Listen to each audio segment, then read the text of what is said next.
오늘 형식적인 신앙생활이 무엇인가를 함께 말씀을 나눕니다. 세상에는 진짜와 가짜가 있습니다. 진짜가 있고 가짜가 있어요. 이게 가짜가 있다는 것은 진짜가 있다는 것을 반증하는 겁니다.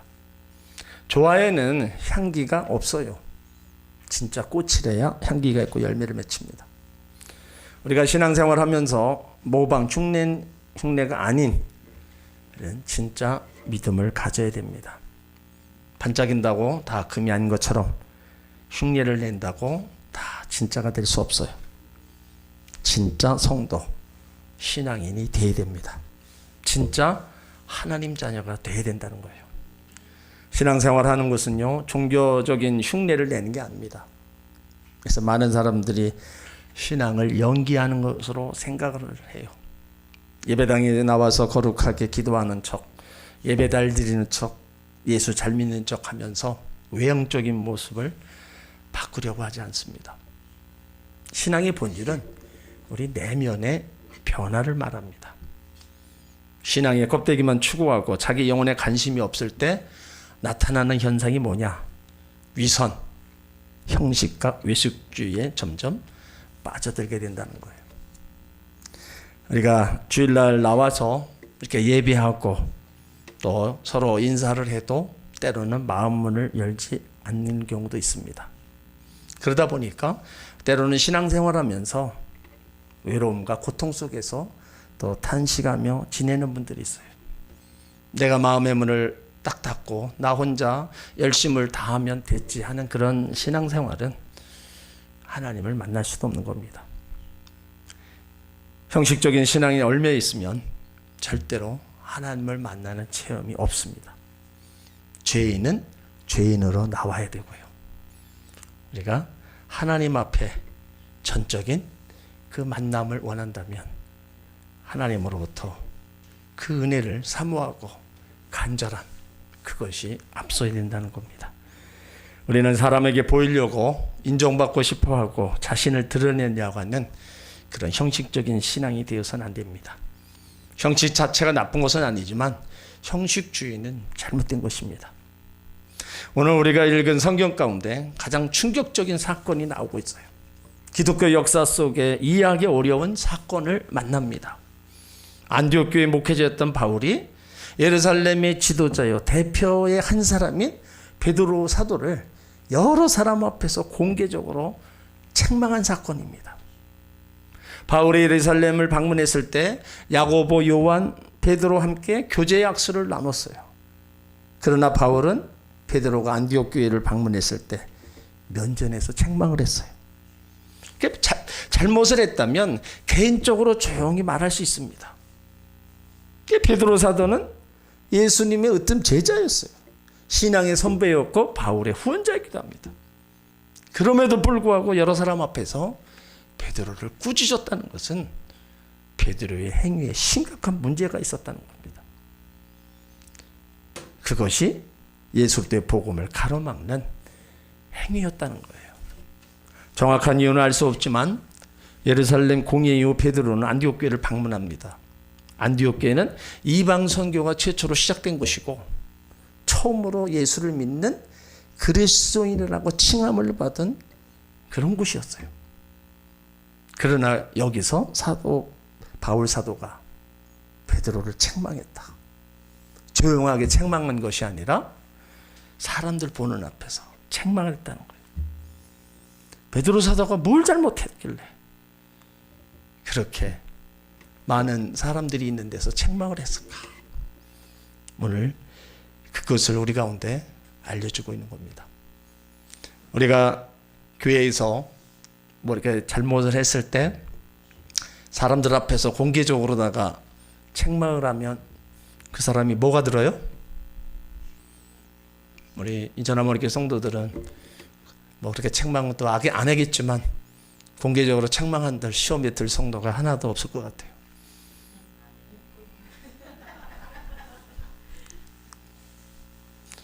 되게 조용히 성도님 저 좀 봅시다. 그래서 성도들이 목사님이 저 좀 봅시다 할 때 제일 내가 뭘 잘못했나? 그거부터 생각한다는 거예요.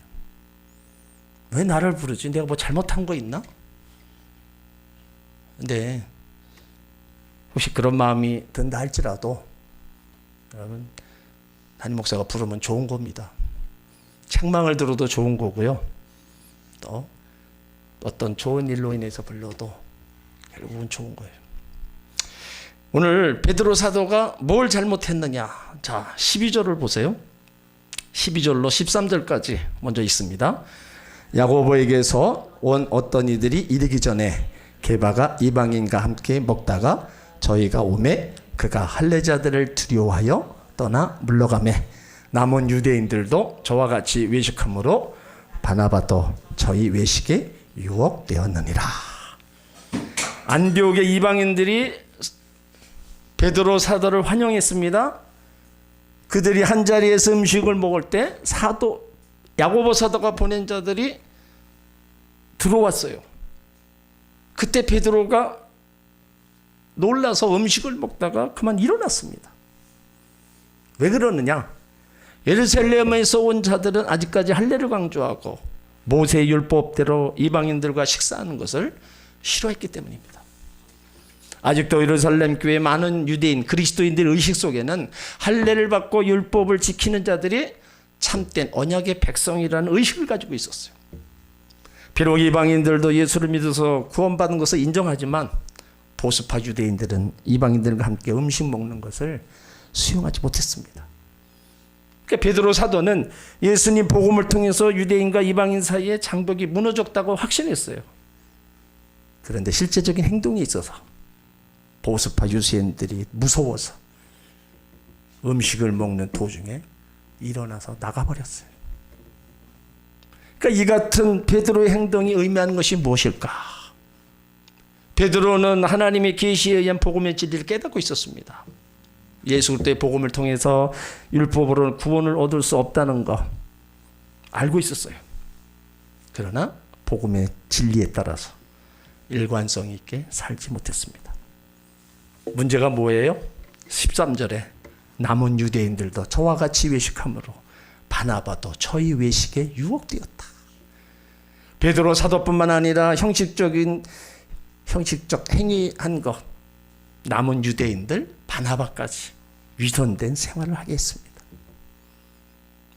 당신들은 예수 안에서 다 하나 우리 같은 하나님의 자녀이라면서도 차별을 한 거예요. 음식 먹다가 어떻게 일어나 버리느냐. 그러니까 바울이 베드로를 면전에서 책망한 겁니다. 어떻게 사도라는 사람이 어떻게 그럴 수가 있냐. 그러면서 14절을 얘기한 거예요. 또 한번 14절을 보겠습니다. 그러므로 나는 저희가 복음의 자리를 따라 바르게 행하지 아니함을 보고 모든 자 앞에서 게바에게 이르되 내가 유대인으로서 이방인을 쫓고 유대인답게 살지 아니하면서 어찌 억지로 이방인을 유대인답게 살게 하려 하느냐. 왜 베드로를 책망합니까? 사도 베드로의 신앙의 행위는 개인적인 문제만 아닙니다. 사도 바울이 전했던 예수 그리스도의 복음으로 말미암아 선포되었던 복음의 진리가 흔들리고 왜곡되고 있기 때문입니다. 그래서 바울은 복음의 진리에 대해서는 단호했습니다. 갈라디아서 1장 8절에도 그러나 우리나 혹은 하늘로부터 온 천사라도 우리가 너에게 전한 복음 외에 다른 복음을 전하면 저주를 받을지어다. 그러니까 사도 바울의 이방인을 향한 복음은 오로지 예수 그리스도 복음입니다. 이 바울이 베드로가 이방인들과 교제할 때 그는 유대인답지 않은 행동을 했어요. 자신은 완전한 유대인처럼 행동하지 않으면서 어떤 때는 이방인들과 교제하다가 자신이 불리하면 이방인처럼 행동하는 이중적인 태도를 취했기 때문에 사도 바울이 책망을 받습니다. 이때 가서는 이렇고 저때 가서는 저렇고 하나님의 자녀들이 교회에서의 신앙생활과 밖에 나가서의 신앙생활, 이게 일관되게 같아야 되는데 이게 때론 달라요. 교회에서는 거룩한 천사처럼 좋은 말하고 상냥한 말고 웃으면서 하다가도 가정에 돌아간다든지 세상 친구들을 만날 때는 교회에서의 모습이 보이질 않는 거예요. 그건 당연히 책망받을 일입니다. 그러니까 베드로가 이방인과 교제하다가 자신이 불리하면 유대인처럼 행동하는 이중적인 행동을 취하니까 바울한테 책망받아 마땅한 거예요. 자, 바울이 지적한 게 뭐예요? 베드로가 확신했던 복음의 진리대로 일관성 있게 행동하지 않았다는 겁니다. 여러분, 신앙이란 종교적인 척하는 게 아닙니다. 많은 그리스도인들이 진리를 따라서 일관성 있게 살지 못해요. 물론 저도 그렇습니다. 성도라는 삶이 시작되는 순간 우리는 두 세계에서 샌드위치처럼 끼어 살고 있어요. 하나님 백성이지만은 이 생 속에서 우리가 살아야 됩니다. 아직 우리가 하나님 나라 가기 전이라 이 죄악 세상에 우리가 살아가야 돼요. 거룩한 삶을 원하지만 죄악된 세상을 벗어날 수 없습니다. 마음으로는 원하지만 육신이 약합니다. 선을 행하고 말씀대로 살고자 하는 마음이 있어요. 때로는 욕망을 향해 끌려가는 마음이 있습니다. 인간은 누구에게나 이중성이 있는 거예요. 우리가 주일 예배를 드리고 말씀을 들었다고 해도 일주일 동안 승리할 수 있습니까? 넘어지고 좌절하며 실패합니다. 그러나 성령을 의지하고 다시 순종하는 사람으로 나갈 때 하나님께서 우리 인생을 붙잡아 주시는 겁니다. 그러니까 신앙이 뭐예요? 부족하고 깨어지고 넘어졌다 할지라도 다시 일어나서 예수 십자가를 붙드는 겁니다. 그때 성령께서 우리 마음과 생각을 지켜주십니다. 그러나 대부분의 사람들은 자신의 연약함을 감추고 형식적인 신앙에 붙잡혀 산다는 거예요. 이런 부분들 우리가 한번 돌아봐야 됩니다. 예수 그리스도 복음 진리의 말씀이 우리 가운데 풍성히 거할 때 형식적인 종교인이 아니라 하나님이 기뻐하시는 거룩한 삶을 살게 된다는 겁니다. 그래서 하나님과 사람 앞에서 투명하게 사는 거. 종교 냄새 풍기지 않아도 스스로 하나님 기뻐하시고 원하시는 것이 무엇인지를 분별해야 된다는 겁니다. 진리의 말씀을 따라서 믿음의 선한 싸움을 우리 계속 싸워가야 된다는 거예요. 여러분, 예수 믿고 살기로 결정했습니까? 그렇다면 복음의 진리를 따라 일관성 있게 살아가시길 바랍니다. 교회 안에서, 가정에서, 사회에 나가서 환경에 따라 변화되는 게 아니라 하나님의 자녀로서 일관성 있는 삶, 이것이 우리가 아름다운 신앙생활에 나가는 거예요. 그런 삶을 살아갈 때 하나님의 약속과 축복이 주어지는 겁니다. 오늘 사도 바울이 강조했던 복음의 진리는 뭐예요? 무엇 때문에 베드로의 행위 면전에서 책망을 했을까요? 바울은 베드로 사도의 위선적이고 형식적인 신앙이 복음의 진리를 거부한다는 겁니다. 그래서 그거를 오늘 16절에서 딱 집어서 얘기하고 있는 거예요. 자, 16절 같이 있습니다. 사람이 의롭게 되는 것은 율법의 행위로 말미암음이 아니요 오직 예수 그리스도를 믿음으로 말미암는 줄 알므로 우리도 그리스도 예수를 믿나니 이는 우리가 율법의 행위로서가 아니고 그리스도를 믿음으로써 의롭다 함을 얻으려 함이라. 율법의 행위로서 의롭다 함을 얻을 육체가 없느니라. 자, 유대인들은요 종교적 열심 대단합니다. 그러나 자신이 가지고 있는 율법이 자신들을 구원하는 수단이 되지 못했습니다. 오히려 율법이 자신의 올무가 되었어요. 그러니까 바울은 유대인들이나 이방인들 차별 없이 오직 예수 그리스도를 믿음으로 이렇게 된다는 거예요. 이렇게 되는 것은 완전한 의인이 되었다는 게 아니고 하나님과의 새로운 관계를 맺게 됐다는 겁니다. 그래서 하나님께서 의롭게 우리를 봐주시는 거예요. 그러나 실제로 우리 속에 죄의 본성은 그대로 남아 있습니다. 구약시대나 신약시대까지 의인은 믿음으로 되는 겁니다. 그 사도 바울이 구약시대는 율법으로 의롭다 하심을 받고 신약시대는 믿음으로 의롭다함을 받는다는 걸 단호히 거부하는 거예요. 율법의 행위로서는 의롭다함을 얻을 육체가 없기 때문입니다. 그러니까 복음의 진리는 하나님의 심판 아래 죄인이 되었던 우리들이 거저주시는 은혜로 예수 때 복음으로 말미암아 우리의 행위와 상관없이 믿음으로 의롭게 되었다는 거예요. 이게 복음의 진리입니다. 율법을 하나님의 은혜에 대한 감사의 모습으로 삶 전역에 살아가는 거예요. 그래서 복음은 우리 삶의 모든 문제가 하나님 앞에 있다는 것을 인정하는 겁니다. 내가 죽고 내 속에서 그리스도가 살게 되는 겁니다. 내 힘, 내 노력, 실력으로 내 인생을 사는 게 아니라 하나님이 도우시고 간섭하시고 섭리하시고 내 인생이 하나님 손에 있다고 고백할 때 오직 믿음으로 의롭게 된 자들이라는 거예요. 구약의 하박국 선지자가 나옵니다. 하박국 2장 4절을 보면 보라 그의 마음은 교만하며 그 속에서 정직하지 못하나 의인은 그의 믿음으로 말미암아 살리라. 하박국 선지자가 하나님 앞에 나가서 질문을 합니다. 왜 하나님 가만히 계십니까? 악인들이 하나님을 믿고 이렇게 사는 사람들에게 고통을 줍니다.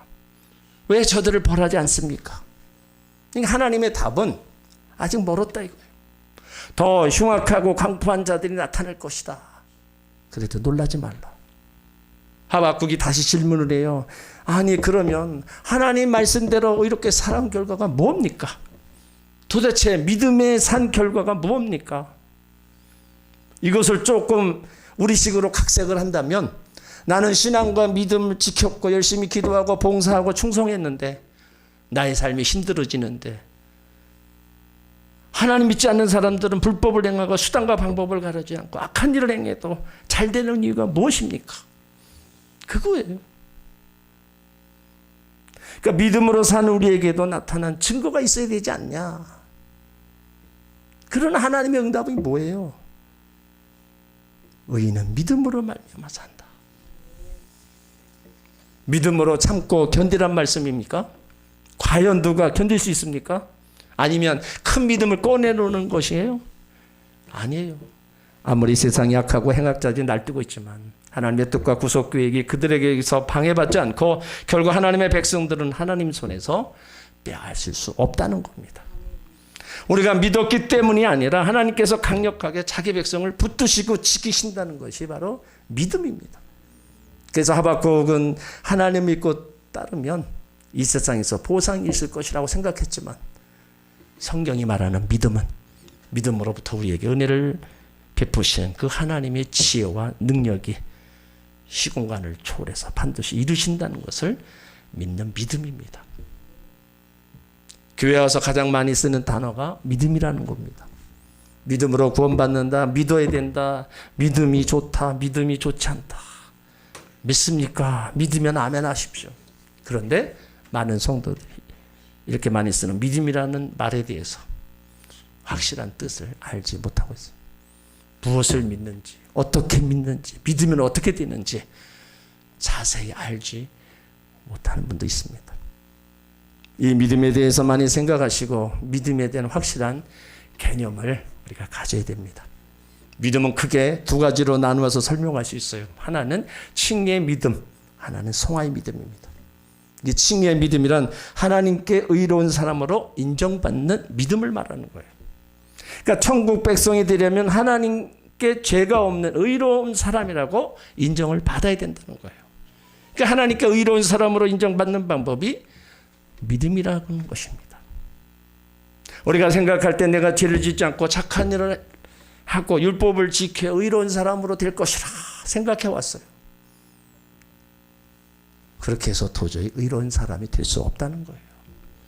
내 행위로서는 절대로 선행으로서 스스로 의로운 사람이 되는 게 아니라 예수님께서 내 죄 내 죄를 대신 십자가 형벌을 받으셨다는 사실을 믿는 믿음으로 하나님 의로운 사람으로 인정해 주시고 천국 백성이 된다는 것.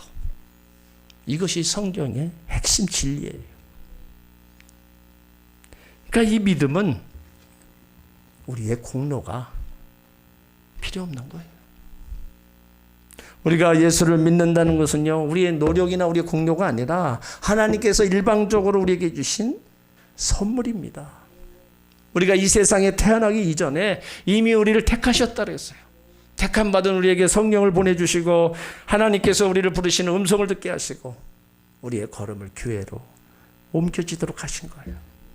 그래서 교회에서 진리를 배우게 하시고 이렇게 예수 믿는 성도가 되게 해 주셨다는 겁니다.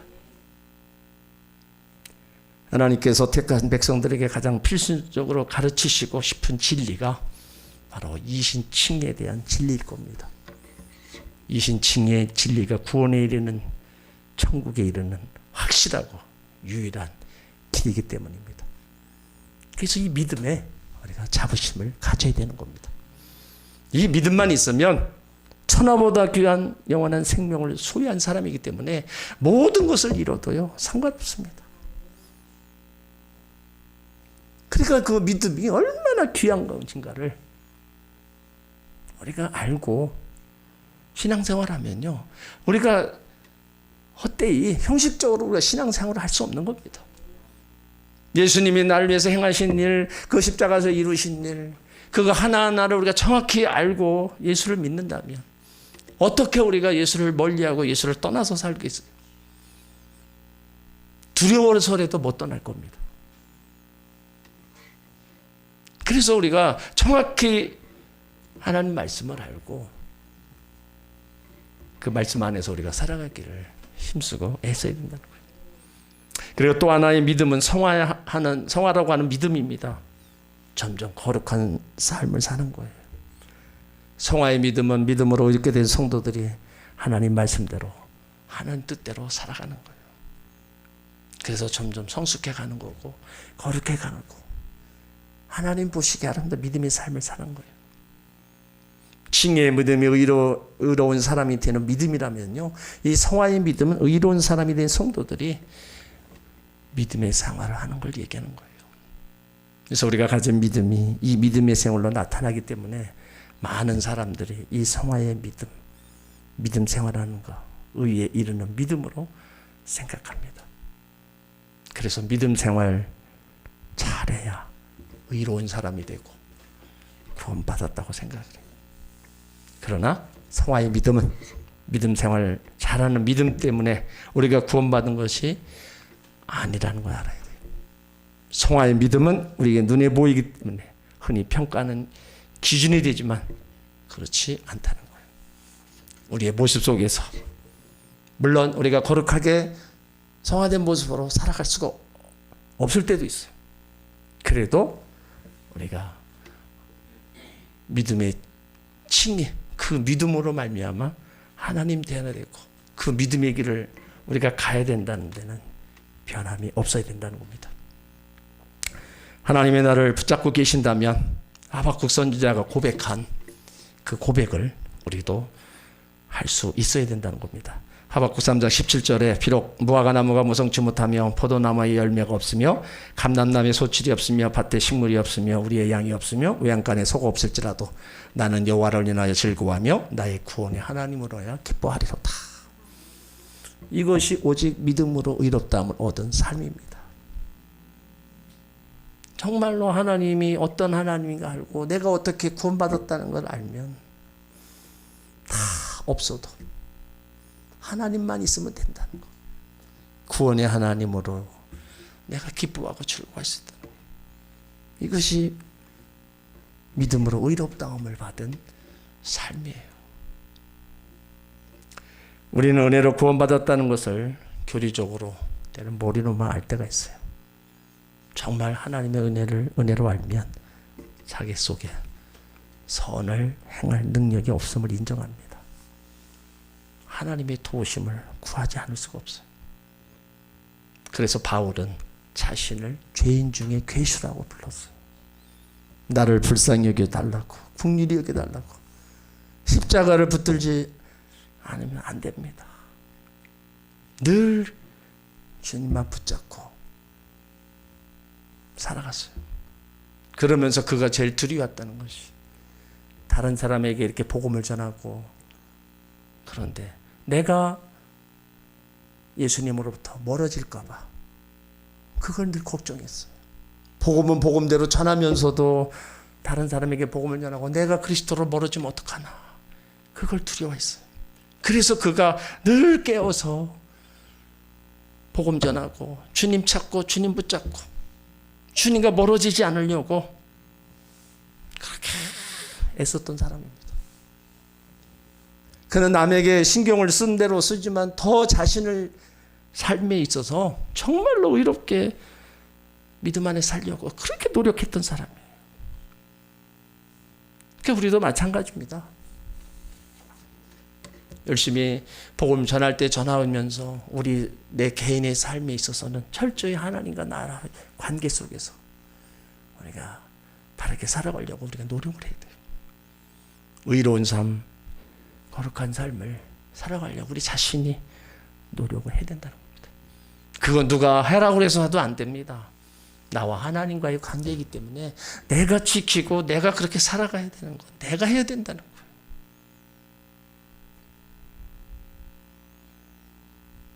우리가 위선의 겁제를 벗고 겸손하게 하나님을 의지할 때 하나님의 은혜와 사랑을 누구도 막을 수 없습니다. 오직 하나님 은혜로 살아가게 됨을 고백하는 여러분 되시기를 바랍니다. 오늘 사도 바울은요, 예수 그리스도의 복음의 진리가 흔들리고 왜곡되고 있기 때문에 지금 베드로를 책망했어요. 그런 걸 보면 바울은 복음의 진리에 대해서는 단호한 겁니다. 전혀 타협하지도 않고 흔들리지도 않았어요. 바울은 유대인이나 이방이나 차별 없이 오직 예수 그리스도를 믿음으로 의롭다함을 받았다고 외쳤어요. 의롭다함으로 의인이 된 건 아니지만 하나님과의 관계에서 새로운 관계를 맺었다. 하나님이 우리를 이렇게 봐주셨다. 그런데 베드로 사도가 당신이 어떻게 그걸 차별하면서 그 밥 먹는 자리에서 거기서 박차고 나올 수 있느냐? 그건 아니다. 아무것도 아닌 거라고 우리가 생각할 수 있습니다. 뭐 그 하나 가지고 뭐 그러느냐? 하지만 하나가 넘어가면 두 개가 되는 거예요. 죄는요, 원래 잘못은 자그마한 거 하나부터 시작하는 겁니다. 처음부터 큰 것 잘못하는 사람 없어요. 작은 거 하나가 결국에는 두 개가 되고, 그러다 보면 죄 짓는데 담대함이 생겨요. 그러다 보면 사람을 죽이는 데까지 가는 거예요. 우리가 신앙생활 하면서 잘못하는 부분 그냥 넘기고 덮을 때가 많이 있어요. 하지만 그런 거 하나까지라도 우리가 다시 한번 생각하고 그러지 말아야지 하면서 돌이키며 우리가 간다면 우리가 잘못 행하는 거 줄어들 수 있습니다. 오늘 바울이 오늘 베드로에게 그거를 처음이자 마지막으로 지적한 거예요. 그러지 말아라. 비록 베드로보다는 늦게 예수님 만나서 복음 전하는 자예요. 그렇지만 바울이 복음 사역에 있어서는 그 누구도 잘못을 보고 넘어가지 않았어요. 그만큼 자기 자신이 확실히 복음에 굳건히 서 있고 믿음으로 살아가면서 다른 사람에게 그것을 또 확실히 심어준 계기가 된 거예요. 우리가 하나님 먼저 믿은 사람들입니다. 우리가 믿음의 길을 가고 있는 우리들, 의롭다 하심을 받은 우리들, 그렇다면 우리 하나님 앞에 다 우리의 모습이 아름다워야 될 줄 믿습니다. 그 모습이 아름답고 주변의 사람들에게 또 아름답게 보여지는 우리의 모습들, 이것이 우리의 모습이 돼야 돼요.